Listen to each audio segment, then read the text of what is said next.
Alhamdulillahi muna godiya mutane da Allah su rika fahimtar da mutane yanda yan jarida an za su dauki headline su suna daukar abin da za su gayyaci mutane ne ko kuma yanda za su dau hankalin mutane. Wasu suna rubutawa rarara ya ce ya daina wa Buhari waka, ba haka bane. Wasu suna cewa rarara ya ce ba zai yi waka ba sai talakawa sun bashi naira dubu. Abinda na faɗa cewa nayi waɗanda suke propaganda suna ƙaryar cewa yanzu talakawa ba sa tare da Buhari, suna ƙaryar cewa yanzu farin jinin Buhari ya dishi. Sai na ce to ni na gamsu da Buhari, na kuma yarda har yanzu bai canza ba, zuciyar shi yana so ya gyara ƙasar nan.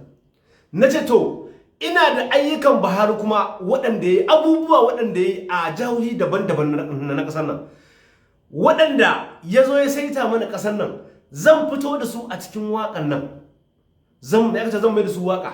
Na ce to wannan waƙar don in nuna mawancan ƙarya suke, talakawa ne za su biya kuɗin wannan waƙar, saboda daman su ake ma propaganda, ana ɓata musu rai, ana zo ana gaya musu ƙarya da gaskiya. Na ce to duk wanda ya gamsu ya yadda kamar ni, yadda ni na gamsu, na yadda Buhari ko da yau ko gobe gaban jibi tunanin shi gyara ƙasar nan, kuma 'yan Najeriya ne a ran shi.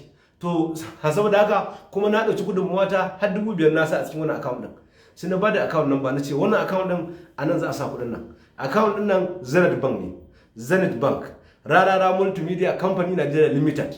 Account ɗin nan shine 10-16 shine 42 sai 2-1 sai kuma 03. Zan maimaita 1016422103 shine account number da zaka sa wannan kudi. In zaka sa wannan kudin ka rubuta wana ne daga guri kaza ya turo wannan kudin, saboda za mu rika posting muna updated din mutane abin da yake faruwa, saboda waɗanda suke propaganda su tabbatar da ƙarya suke yi. Talakawa na tare da shugaban ƙasa, kuma shugaban ƙasa na tare da su, kuma har yanzu zuciyar shugaban ƙasa bar canza ba. Waɗanda suke wani kulle-kulle don ka shugaban ƙasa ya